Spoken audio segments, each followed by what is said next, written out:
আসসালামু আলাইকুম। কাজা নামাজ।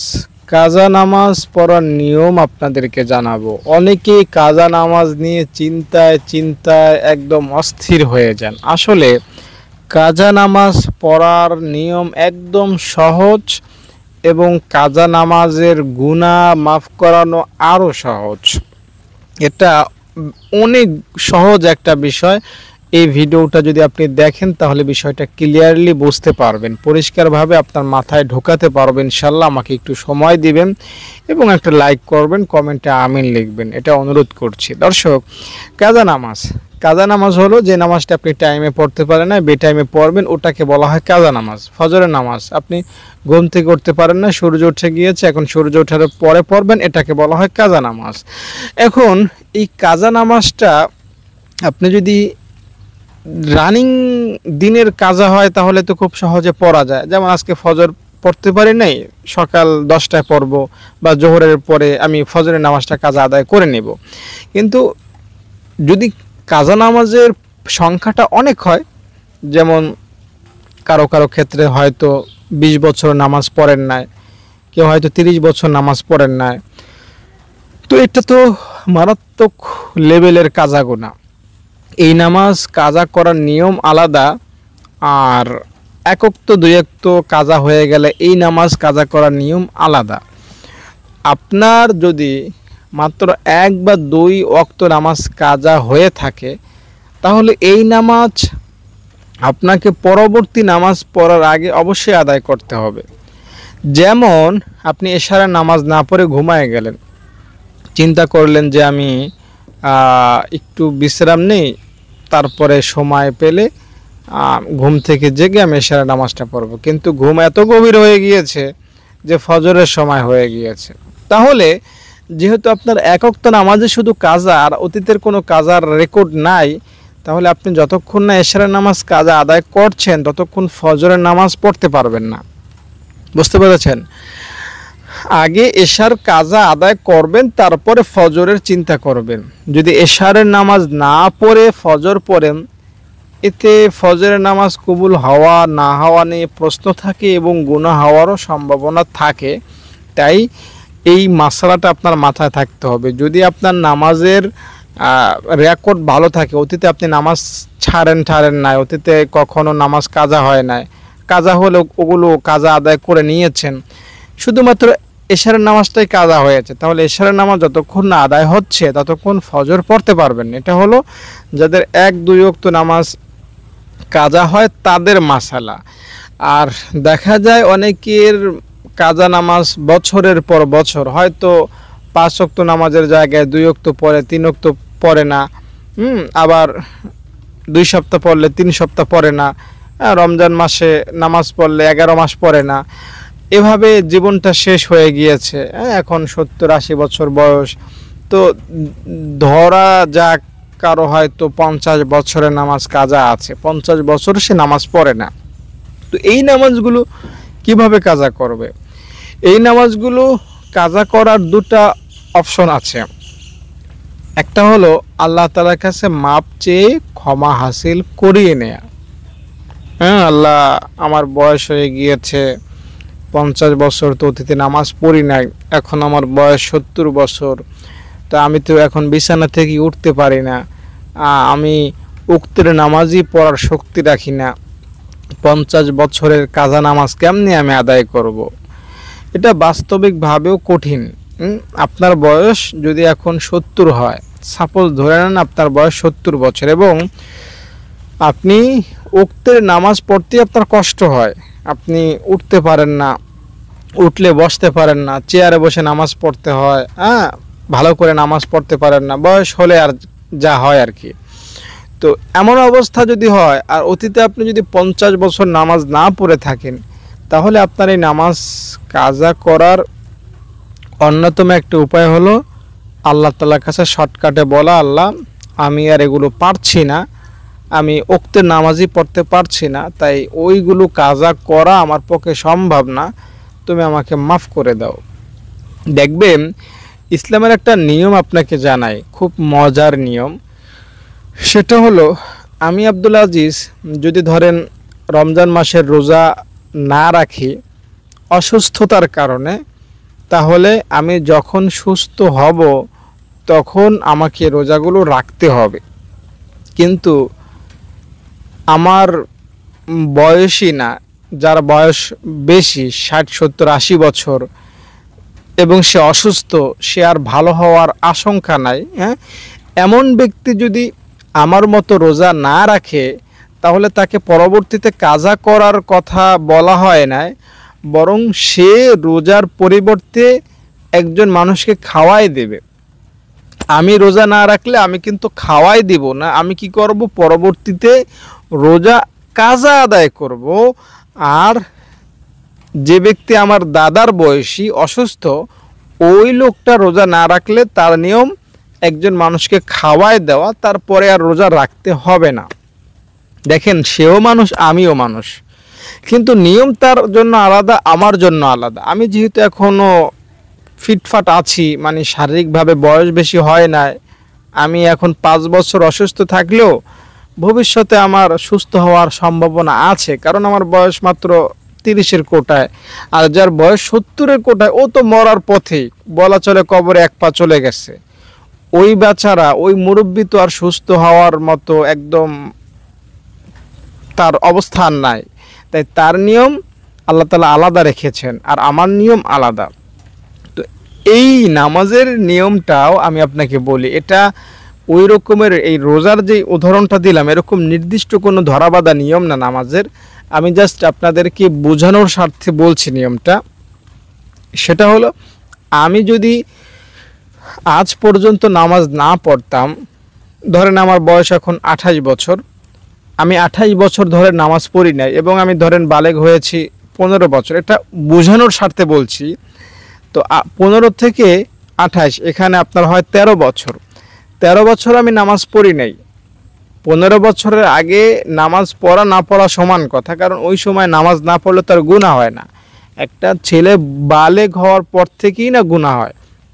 তো সাধারণত একটা ছেলে 15 বছর বয়সে বালেগ হয়, তো 15 থেকে 28, 13 বছর ধরেন আমি নামাজ পড়ি নাই।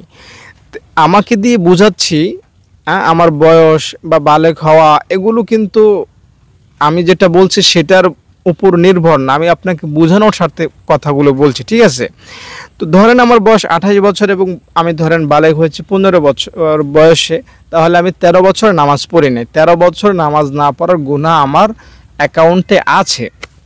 তো আমার জন্য নামাজ কাজা করার নিয়ম কি, যেহেতু আমি এখনও সুস্থ সবল, তাই আমার নিয়মটা হলো, আমি আগামী 13 বছর এই নামাজগুলো কাজা আদায় করে যাব, অথবা এই 13 বছরের নামাজ আমি সামনের 1 বছরে বা 2 বছরে বেশি বেশি পড়ে আদায় করে নেব। বেশি করা সম্ভব, কারণ নামাজের কাজা শুধু ফজর, জোহর, আসর, মাগরিব, এশা এই নামাজই কাজা করতে হয়, আর সুন্নত নামাজের কাজা নাই। যেমন ফজরের 2 রাকাতের সুন্নাত কাজা পড়তে হয় না, জোহরের আগে 4 রাকাত, পরে 2 রাকাত, আসরের আগে 4 রাকাত, মাগরিবের পরে 2 রাকাত, এশারের আগে 4 রাকাত সুন্নাত, এগুলো কাজা আদায় করতে হয় না। যেহেতু 2 রাকাত ফজর, 4 রাকাত জোহর, 4 রাকাত আসর, 3 রাকাত মাগরিব এবং 4 রাকাত এশা, এগুলো বেশি না, তাই এগুলো আপনি খুব বেশি বেশি পড়ে শেষ করে ফেলবেন। তাহলে আমার নিয়মটা কি, আমি 13 বছরের নামাজ আগামী 1 বছরে হোক, 2 বছরে হোক, 5 বছরে হোক, এগুলো আদায় করে নেব। কিন্তু যে আমার দাদার বয়সী, নানার বয়সী, তার বয়স তো এখন 70, 80, 90, 100 বছর হবে হয়তো, সে হয়তো বিছানা থেকে উঠতে পারে না, সে হয়তো কোনোদিন নামাজ পড়ে না। তো এখন সে কবরের চিন্তায় ঢুকছে যে আমাকে তো মরতে হবে, ঠিক না, আমাকে তো নামাজ না পড়ার গুনাহগুলো থেকে বাঁচতে হবে। তো সে কেমনে কাজ আদায় করবে, তার তো এই সামর্থ্য নাই। সে তো ফজরের সময় ফজরের নামাজই পড়তে পারে না ঠিকঠাক মতো, তো কাজা কেমনে পড়বে? তার পক্ষে তো এই বিশাল নামাজ, 70, 80 বছর সে নামাজ পড়ে না, এগুলো তো কাজা করা মোটেও সম্ভব না তার জন্য। তো তার জন্য নিয়ম কি, ওই একই নিয়ম। যেমন সে যদি রোজা রাখতে না পারে, তাহলে সে একজনকে খাওয়াই দিবে, আল্লাহ তাকে মাফ করে দিবে। তো তার নিয়মটা এমনই যে সে 70 বছর বা 50 বছর যদি নামাজ না পড়ে, তাহলে সে একটা জরিমানা গুনবে। হ্যাঁ, সে একটা জরিমানা গুনবে, আল্লাহকে একটা জরিমানা দিবে। যেহেতু নামাজ আল্লাহ তাআলার হক, আপনি যদি মনে করেন আপনার প্রতিবেশী প্রতিবেশীর কোনো মাল ক্ষতি করেন, তাহলে কিন্তু তাকে জরিমানা দিতে হয়, ঠিক না? তো নামাজটা হলো আল্লাহ তাআলার নামাজ, আপনি আল্লাহকে দেন নাই, তাই আল্লাহ তাআলাকে জরিমানা দিতে হবে। জরিমানা একটা অঙ্ক আছে, একটা নির্দিষ্ট, যেমন আপনি এটা সাদগায়ে ফিতর হিসাবে ধরতে পারেন, 70 টাকা 80 টাকা এক ওয়াক্ত নামাজের জন্য। তো এভাবে 70 বছর বয়সে কয় ওয়াক্ত নামাজ হয়, ওই হিসাব করে আপনি যদি টাকাওয়ালা হন, লক্ষ লক্ষ কোটি কোটি টাকা থাকে, তাহলে আপনি এক ওয়াক্ত নামাজে কয় টাকা হয় এবং 50 বছর নামাজ না পড়ার কারণে কয় টাকা হয়, ওইটা ক্যালকুলেটর করে হিসাব করে আপনি দান করে দিবেন। কোথায় দান করবেন সেটাও আপনাকে জানতে হবে। যদি আপনি বিষয়গুলো ভালোভাবে জানতে চান, আমাকে ফোন করবেন, আমি আপনাকে জানাই দিব যে আপনার কয় ওয়াক্ত নামাজের জরিমানা দিতে হবে। আমি জরিমানা সহজ ভাষায় বোঝানোর জন্য বলছি, এটা কি ইসলামী ভাষায় আপনি বলতে পারেন ফিদিয়া, নামাজের ফিদিয়া বলতে পারেন। তো আমি জরিমানা সহজে বোঝানোর জন্য বলছি। তো আপনি কি করবেন, এই টাকাটা দিয়ে দিবেন। যদি আপনার টাকা থাকে, অনেকেরই দেখা যায় ব্যাংকে টাকা আছে, জমি আছে, গাড়ি আছে, হ্যাঁ আছে অনেকেরই, যদি এমন থাকে তাহলে আপনি এটা করবেন। এখন আপনার ধরেন টাকা নাই, আপনি 30 বছর নামাজ পড়েন নাই, 20 বছর নামাজ পড়েন না, এখন বয়স শেষ, ওক্তের নামাজ পড়তে আপনার কষ্ট হয়, আর আপনার জরিমানা দেওয়ারও ক্ষমতা নাই, তাহলে আপনি কি করবেন? তাহলে আপনার সামনে আরও সহজ রাস্তা, সেটা কি কোনো টাকা পয়সার ব্যাপার না, আপনি সোজা আল্লাহ তাআলার কাছে সরাসরি মাপ চাইবেন। আল্লাহ, তুমি তো দেখতেই পাচ্ছ আমি সময় মতো ওক্তের নামাজই পড়তে পারি না, আমি বসে নামাজ পড়ি, দাঁড়ায় নামাজ পড়ার ক্ষমতা আমার নাই। যদি আপনার এমন অবস্থা হয় এবং শারীরিক অসুস্থতা বোধ করেন, তাহলে আপনি এভাবে আল্লাহকে বলে কোনো মতে আল্লাহ তাআলার কাছ থেকে মাপ হাসিল করিয়ে নেবেন। বুঝতে পেরেছেন?